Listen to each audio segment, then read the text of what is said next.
আসসালামু আলাইকুম। আজ মানি প্ল্যান্ট আমাদের সবার প্রিয় একটি গাছ। এই গাছ নিয়ে কিছু কথা বলবো। ঘরের সৌন্দর্য বর্ধনের জন্য খুবই উপযোগী। অনেকেই খুব পছন্দ করেন এই গাছটি। বিভিন্ন প্রকারের মানি প্ল্যান্ট রয়েছে।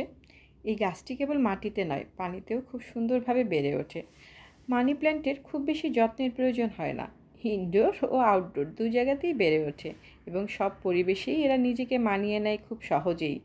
মাটিতে হলে মাটি ভেজা ভেজা রাখুন, আর পানিতে হলে সপ্তাহে অন্তত 2 বার পানি পাল্টে দিন এবং মাঝে মাঝে পানি স্প্রে করে পাতা পরিষ্কার রাখুন। হলুদ পাতাগুলো ছিঁড়ে ফেলুন, তাতে দেখতে সুন্দর লাগবে।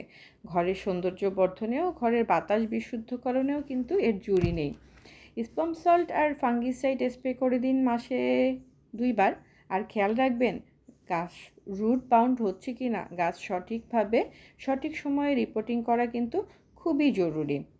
গাছের বিশালতায় ছুঁয়ে যাক মনের বিশালতাকে। ব্যাস, আজ এ পর্যন্তই। জাযাকাল্লাহু খাইরান।